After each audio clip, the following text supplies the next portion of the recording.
আসসালামু আলাইকুম সম্মানিত ভিউয়ার্স, আমরা আজকে এসেছি দিনাজপুর বিরল উপজেলার কালামাটিয়া নামক স্থানে। আমরা এক কৃষক ভাইকে আমরা হাতে পেয়েছি এবং সুন্দর একটা মেশিন তার হাতে থেকে আমরা আমাদেরকে ভালো লাগলো আপনাদের দেখানোর চেষ্টা করেছি। এটা হলো ভুট্টা লাগানোর একটা মেশিন। আপনার দূরত্ব দেখেন, এই যে দূরত্ব প্রতি 1 ফিটে 9 ইঞ্চি দূরত্বে ভুট্টাটা কিন্তু সে লাগা দিবে। এবং আমরা কিন্তু আগে যখন ভুট্টা লাগাচ্ছিলাম তখন কিন্তু 10 জন 15 জন লোক ছাড়া আমরা ভুট্টা লাগাইতে পারছিলাম না, কিন্তু এই মেশিন একটা মেশিনে 10 জন লোকের সমান কাজ করতে পারে। অতএব এই মেশিনটা একটি লাভজনক, আমরা কৃষকের জন্য একটা ভালো সুবিধা নিয়ে আসছে। তাই আমাদের ভাই, বড় ভাইয়ের নাম কি? মাইনুদ্দিন ভাই আমাদের জন্য সুবিধার জন্য একটা মেশিন নিয়ে আসছে। তাই মাইনুদ্দিন ভাইয়ের সাথে আমরা কিছু কথা বলবো। ভাই, এই মেশিনটার দাম সব মিলে কত পড়ছিল? সব মিলে আমার 17,000। 17,000। আচ্ছা, আপনি যে এই যে ভুট্টাটা লাগাচ্ছেন, মানে কেমন লাগতেছে? আগে তোমাকে হাল গরু দিয়ে বা নাঙ্গল টানে? না, আমাকে এখন খুবই ভালো লাগতেছে। আমি একাই 6 বিঘা মাটি আঁটতে পারি। 6 বিঘা? জি।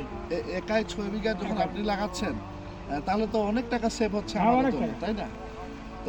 তো এই যে হাতে এগুলো কি, এগুলো কি দেখতে পাচ্ছেন? এগুলো দিয়ে আমরা ওই যে দাগ দিই আর কি, লাইন সারি করার জন্য। লাইন সারি করার জন্য এই জিনিসটা, তাই না? আর ভুট্টাটা আমরা কিন্তু এই বক্সে আরামও নাই। আপনারা দেখতে পাচ্ছেন দর্শক, এই যে বক্সটা দেখতে পাচ্ছেন, ভুট্টাটা আমরা এখানে দিব। এখান থেকে এই যে এটা চাকা দিয়ে আমি একটু দেখি, এই যে চাকাটা দেখতে পাচ্ছেন, আপনি মোবাইলটা ধরেন, এই যে চাকা দেখতে পাচ্ছেন, আমরা এইভাবেই কিন্তু আমরা ঠেলে নিয়ে যাব। এই ঠেলতে ঠেলতে কিন্তু আমাদের ভুট্টাটা কিন্তু পড়ে যাবে। এরকম আমরা প্রতিদিন আমরা কত বিঘা জমি লাগাতে পারি?